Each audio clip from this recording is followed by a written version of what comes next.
Welcome back to the second segment of Community Tapestry. I'm here with my co-host, Napoleon Bell. I'm the co-host. Well, we co-host together, Yeah, so there you go. One and two. So anyway, Napoleon Bell gets to be the executive director of the Community Relations Commission here with the City of Columbus, and I get to follow in everybody's footsteps. So it's great to be here. And speaking of being great to be here, as we all know, the United Negro College Fund has its slogan that's been long-standing: "A mind is a terrible thing to waste." Here we have today two amazing women in the community who are HBCU advocates, and we're going to talk to you today about why HBCUs matter, why we should support the United Negro College Fund, regardless of your race, your ethnicity, or where it is you choose to go to college, because it's about supporting one another. So joining us today, we have Miss Natalie Coles. Hi. And she is the Area Development Director of the United Negro College Fund. Yes, yes. And we have the famous Dr. Patricia Larkins Hicks. We call her Dr. Hicks. And she is the president and CEO of the Outcomes Management Group, and she is also the immediate past president of the Hampton University Alumni Association. And she is always out raising funds and advocating for some young person to have the opportunity to go to college, receive an education, and participate in their respective communities. So welcome. Thank you. Thank you for having us. Good deal. Well, no, you can go ahead. You've got the reins. I'm sitting back. All right. Well, Natalie, we haven't had a chance to really get to know you. Yes. So let's talk to the viewing audience about who you are and why you choose to serve the UNCF the way you do. Well, I am Natalie Coles. I have been with the United Negro College Fund for almost 2 years here locally in Central Ohio. I am from Central Ohio. But the interesting thing that you said that I want to definitely make a point of addressing is that I went to The Ohio State University on a partial UNCF scholarship.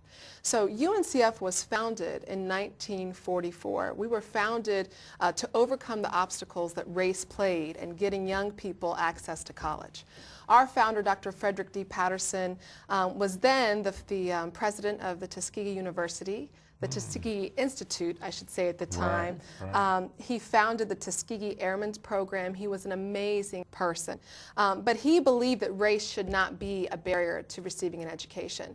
We believe that today.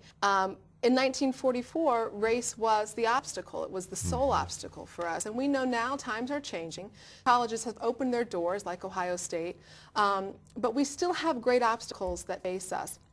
College preparedness is an enormous obstacle that face our young people. And the number one reason that college graduates, or those who've dropped out, I should say, list for dropping out is financial obstacles. And so UNCF is here to make sure that there is money available for a young person to receive a college degree. Period, end of the story. No matter their race, no matter what school they go to. We were founded to overcome discrimination, so we never discriminate against anyone. We have Caucasian people who receive support. We give more money to the Hispanic and Latino community than the Hispanic Scholarship Fund. So we are designed to help a great, vast majority of people who are underserved and underrepresented receive the college education that they deserve. That's amazing. I just got to follow up because you know I've got now 2 kids in college. Okay. And we'll be seeing your phone call coming through. I tell you what, my pockets are so empty right about now. I'm hurting. Right. So I might need to call you. Yes. But you know. How do we do that? Well, yeah.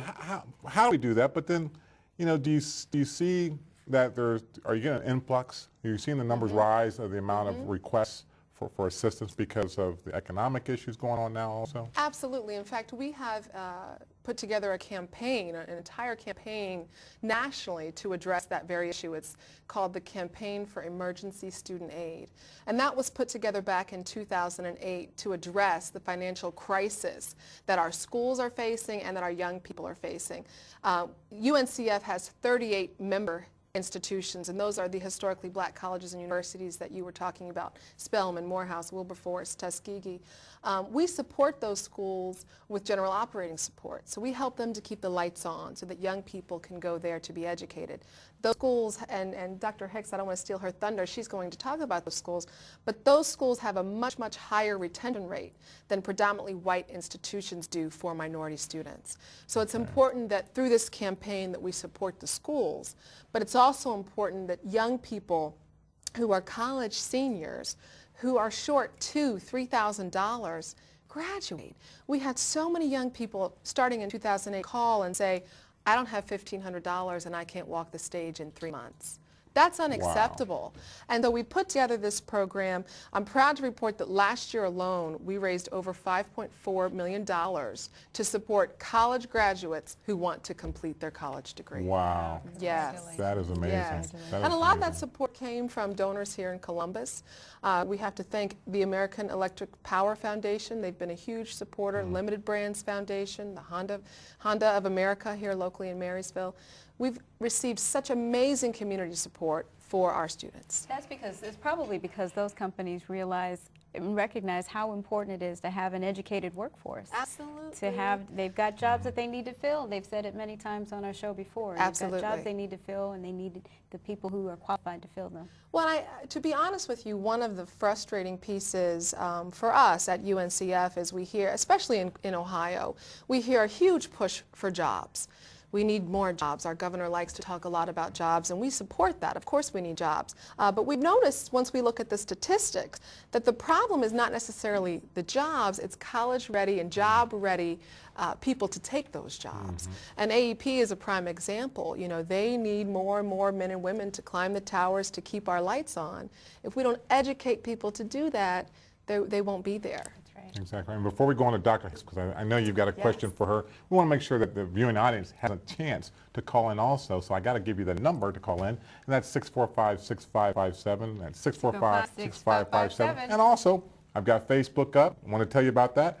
Nat Bell, friend me at Nat Bell, and you can ask your questions on Facebook and what have you there. So we'll get those questions answered, and then also for follow-up shows, and you can just we'll talk more on that. But all right, back to you, Ms. Host. So I wanted to go to you, Dr. Hicks, because I'm remembering Leontine Price's plea also in some UNCF advertisements years ago. And she said, or she sang, we're not asking for a handout, just a hand. And I am remembering some of the work that you've done in raising money for HBCUs, particularly Hampton. Would you tell our viewing audience about your support and why you continue to be the fundraising powerhouse that you are? Well, I have a real passion for our HBCUs. While I love Hampton, I also have a passion for the 38 member institutions. You may not know it, but I grew up in Daytona Beach, Florida. And as a child, I got a chance to hear this story repeatedly about this woman, Mary McLeod Bethune, who had $1.50 and 5 little girls, and faith in God, and she founded Bethune-Cookman College. And today it's Bethune-Cookman University. So when I go home, I'm really excited to really see how that university has really expanded from a couple of buildings now to an awesome campus. And you find that in many of our institutions across the country. But as Natalie mentioned, our universities don't have the adequate dollars in order to really operate. And we know that in order to really deliver the services and the quality education, they've got to have adequate operating capital. And so that's one of the reasons why I'm really an advocate for trying to get people involved, because I don't want to see the doors closed. And that's happening in many of our institutions because they have not had the dollars. Morris Brown is an example that's also near and dear to my heart as an AME school. So therefore, that's one reason that we absolutely must give. And then the other piece certainly is the students and the opportunity. You know, Les Wexner said, but for the Ohio State, I would say, but for Hampton. And why HBCUs? We talk about the fact that there's a higher retention rate. Why are we successful? Because at that HBCU environment, you find that there's a high expectation from the teachers. They expect you to excel. So therefore, you do perform better. It's also an environment where you have lots of support from peers. And so at Hampton, we like to say we've made friends for life. And I have lots of Hamptonians that, you know, I talk to all the time, every day, in fact, one girlfriend. But there's that peer support. And then it's also an environment in which you're instilled to give to your community, so that we leave with that commitment and understanding that we should give back to our community. And that becomes really very important. And so for me, it is about, trying to raise those dollars to help other students have the same opportunity that I had. Hampton gave me the foundation that I have, and I have a PhD degree. So I was able to compete at Michigan State, the University of Memphis, but the foundation was laid at an HBCU. And that foundation, I think, is just so important because you don't always get that at your majority institutions, where the confidence that you need, the exposure to leading, having role models that are like you so that you can know that it is possible for you to succeed as well. So that comes from the HBCU environment. So I'm real passionate to beat those doors down, and I hope people that are listening are ready to contribute to UNCF. I love this organization because it's a great partner for our HBCUs. The work that the UNCF has done through the years has just been so invaluable to our HBCU institutions. Thank you so much. So what are some of the ways that our viewing audience can connect with the UNCF here locally, and what are some ways that they can give and be involved? Well, I would encourage anyone who's watching or listening or on Facebook to join us on our website, uncf.org. Take a look at what we have going on. We are a national organization. I represent our local Columbus, Ohio office, but we are seen all over the nation doing wonderful, amazing work. Look at our statistics. Look at the obstacles that young people face. We know that by 2020, only 12% of African Americans are scheduled to graduate from college, versus 60% of Asians and 40% of whites. So we have to do better. And there's some great ideas on our website for leveraging local support. What I would tell our Columbus community is to come out to our Walk for Education, which is fast approaching on September 29th. And we're going to talk a little bit more about that, I know, but we also have our Evening of Stars, which takes place at the Lou Rawls Parade of Stars, which many of you may remember. But that will be coming up January 26th. So tune in, see firsthand the student testimonials, hear from our CEO, Dr. Michael Lomax. He went to HBCUs. He's from the South, former president of Dillard University, so he's got a great story to share. Just kind of familiarize yourself with the organization, and you will see, like we have seen, that it's much bigger than the box that we've been put in. Well, you brought up the Walk of Education. Yes. Tell us now. Yes, Tell yes. us about that. Okay. You know, you got me sitting here. Okay, you're ready, you're All ready. right. The Walk for Education happens Saturday, September 29th, 7:45 a.m. at Wolf Park on Columbus's Near East Side. We are so excited this year. We always have great attendance, around 800, 850 people. This year we're expecting a much larger crowd because Bishop Timothy Clark will be our keynote speaker. Oh. And always draws a Okay. large Yes. crowd. He is, Yeah. You'll be fired up then, I can tell you that.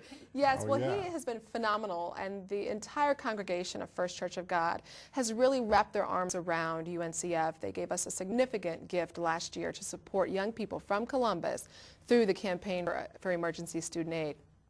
So he will be out. Mayor Coleman comes out every year, Jerry Revish. Radio 1, 106.3 will be doing a live stream, and I know CTV will be out. So it's a phenomenal time. We always have line dances and lots of soulful music, wonderful food. But we do a 5K walk down Broad Street through the Mount Vernon neighborhood.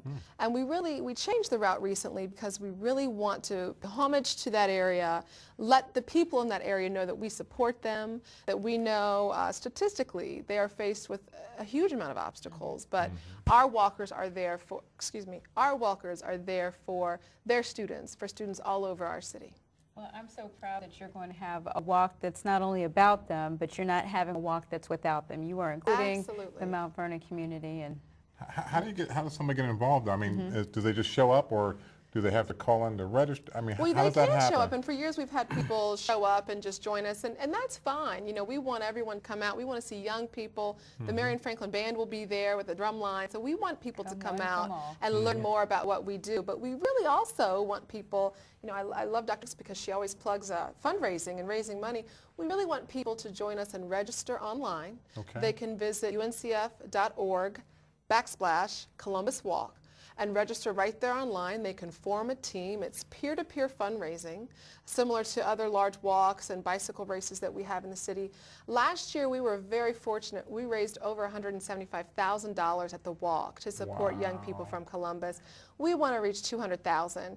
We're in our 29th year of the walk. Next year's our 30th anniversary. So let's break the $200,000 mark and really put some money behind these kids to get to college. And I'd like to just challenge the alumni from our HBCUs to come out and really support the walk, because we have lots of alumni from many different institutions here in Columbus. There's going to be a real big fair coming up soon. I know that Ray Miller and his hip-hop group, you know. So Ray, there's a shout out. Ray, okay. Ray, if you're listening, Ray. Senator Miller, you okay? Come on you out. should be able to help drum up, you know, some alumni to come out. Because that's another, I'm very passionate, as you know, Toni, about our alumni, because we're the products of these institutions. So we should be leading the charge. And so that's my shout out to alumni to come and bring them. So you hear it here. It's a personal challenge, not just for Senator Miller, but for all of the alumni of HBCUs. And I'm assuming for you as well, Natalie, you're sending that out to people who are also recipients of UNCF funds. There are so many people like me, you know, beyond just an HBCU alumni, people like me who've gone to Ohio State, who've gone to Kent State or Miami University on a UNCF scholarship, and they are part of this family too. We are part of this family. Right. So. Do you ever have an event that brings that family together? Or is this, I mean, would this be that event that you're saying, if you've received a scholarship from the UNCF, come to this event, because that would be a great picture to show, you know, and also some great conversation of what they're doing now. Absolutely, yeah. It's a great way for us to track the successes that we have. I mean, when we look, as Dr. Hicks said, at the community and at the leaders of the community, at our pastors, at our corporate leaders, they are HBCU grads or they have somehow been touched by UNCF, and so we'd love to have this as an opportunity to champion that. We really would. Well, and I should say that, I'm sorry to interrupt you, we also have the Greek Challenge at the walk this year, and the Greek organization, the Divine Nine, the Greek organization that That's a Delta call. the Greek organization that raises the most money will receive a trophy, and they'll be announced on stage. So, you know, if you're a Delta and AKA, you want that trophy. Kappa, you want to register Kappa? today. Well, I'm not, but my dad was a Kappa, so I got to speak up for I see. I don't know. Dr. Hicks looks like she's chomping at the bit. She wants that trophy. Yeah. That's right. Absolutely. She wants that trophy. Absolutely. Yes. Yeah. My goodness. Well, so now you did mention the Evening of the Stars. Yes. What's In January tell us- 2013. That's in January. January, yes. January 26th, Saturday from 8 to 10. We're going to air that on Bounce TV, Bounce 23. So you can get that on cable or through a station, through the antennas. Now, is that going to be here also? Yeah. Well, no, that actually is taped out in California, in Pasadena in December. We tape the program, do all of the edits, and then we have a live syndication here. So we will have some local spots where young people from Columbus will be featured in that program. So you can see our graduates from all over the country or students who are being touched, but you can also see some local kids. You know, I was so excited this year. You know, as I mentioned, I'm fairly new to UNCF. I'm working on my second year. And this was the first year that I really got to settle in and talk to our kids. And they would call in August and say, I need help, I need money. With so many young people from East High School who are at Tuskegee on a UNCF scholarship. And it's fun for me, and I'm sure for others in the community, to be able to track where our kids are, where they've come from, and to be able to watch their successes over the years. So local kids do get quite a deal of support. Wow. Well, it sounds like lots of kids with lots of stories, but you have the story, of course. Can you tell us a little bit more about your journey at The Ohio State University and how that UNCF funding really helped make a big difference for you getting through? Sure. Well, I am a first-generation college graduate. My parents worked very, very hard. My father graduated from East High School, owned his own business until he recently retired, and was very successful, but his dream was always for his children to go to college. So I am the first in my family to accomplish that goal. Thank you. And it has been life-changing. I don't know that young people today can really come out of school with a high school diploma and make it the way my father did. I think our new economy has changed the rules. And I don't know that our young people will really get the opportunities they deserve without a college degree. So I'm very, very blessed and fortunate. I did get help from Ohio State. I did get help from UNCF.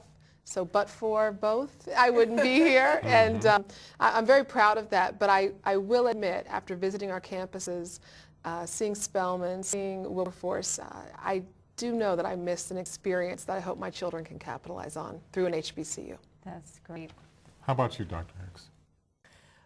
My experience? Yes. Yeah, well, like I mentioned earlier, my experience at Hampton was just phenomenal because it really gave me an opportunity to really sort of learn from, well, really, he's been my mentor and role model in the profession. I majored in speech-language pathology, and the professor there was just a giant in that area and an African-American leader, and I got a chance to really study under him, and that sort of propelled me in my profession. So that was awesome. Certainly the experience with all of the peers and friends that I made there that is just phenomenal. And then, you know, we've got our own culture. There's nothing like an HBCU environment with regards to all of our fun activities, because it's not all about going to college and learning the academic side, but it's also developing you, you know, as a total being. So having that opportunity I pledged at Hampton, and so I'll put my shout out for it. The Deltas come out. And, win the walk. You know, let's get that in. So I got a chance to pledge. I got a chance to lead. I became the president of our Women's Senate. I was the first student member of Board of Trustees. So I got that opportunity at a very early age, and so that was awesome. And then there was just the opportunity to serve, learning how to go out into the community and, you know, help other kids at schools, read to them and do those things at an early age. So that's transformed me. So the things that I do now sort of stem back to that experience that I got at my HBCU. So who I am, a part of that, we call it an education for life, and sort of developing that whole person, the character, the leadership, all of that came from my experience at Hampton. So I just find it just invaluable, and you know, that's why I'm all about HBCUs. All right. Wow, you'll certainly help us get there. Thank you so very much. I wanted to go back to your point, Natalie, when you were saying you don't know that kids coming out of high school today would be able to get that do the same things that your father was able to do. And is it still true that the phrase that I'm hearing is the 4-year degree is the new high school diploma, just like 40 is the new 20? Right. That's right. Data around that's really also interesting. You know, we have 105 HBCUs, and they represent about 4% of our 4-year institutions, but they graduate over 21% of African Americans who earn their college degrees. So as we talk about the need for a college education, the HBCU environment is the place where we're going to have that greatest opportunity. And when you talk about postgraduate, our doctors, our lawyers, our PhDs, again, the high number of African Americans with those advanced degrees have them because they obtained them from an HBCU. And the third area, we know that there's a real focus on STEM, science, technology, engineering, math opportunities. And what we've also found is that the HBCU environment really produces our African Americans. Thank you. Excellent. So if I want to give, or I want to go to UNCF, or what number do I call? Please call 614-221-5309. We would love to talk to you. If you've got a young person who needs a scholarship, please call us. If you'd like to make a donation, we would love that. Reach out. Please reach out. And I need you to raise money for our office, so. Yeah. She is mine. Oh, my goodness. All right. Well, thank you both for all the work that you're doing out there. And, Thank you. Thank you. Doing some great work. And we'd like to thank you also, our viewing audience, for being out there and allowing us into your home. And I just got a couple quick announcements. Want to make sure on our first segment, Neighborhood Best Practices Conference, Saturday, October 13th. Make sure you get registered for that because seats are limited, down to 250 There's seats. probably 50 left. Exactly. Right. So make sure you get to that and register for that right away. It's going to be down at the Columbus Downtown High School.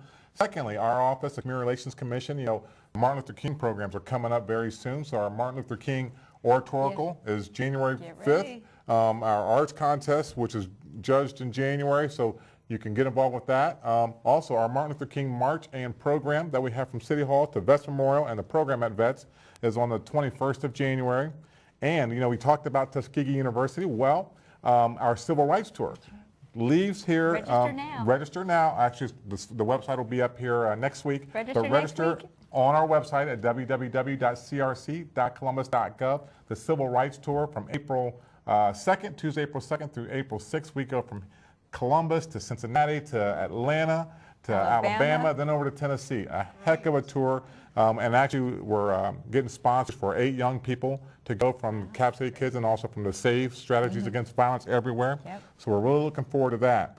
So be sure to check our website at www.crc.columbus.gov, or you can call our office at 645-1993. Make sure you check us out also on Facebook at Nat Bell and like the Columbus Community Relations Commission. Do you have any air left? I don't have any air left. Enough air to say thank you again for being here. Thank you. What a joy. Thank you. And thank you to our viewing audience for having us in your home. I'm Napoleon Bell. I'm Toni Teague. We'll see you and have a great week. Take care.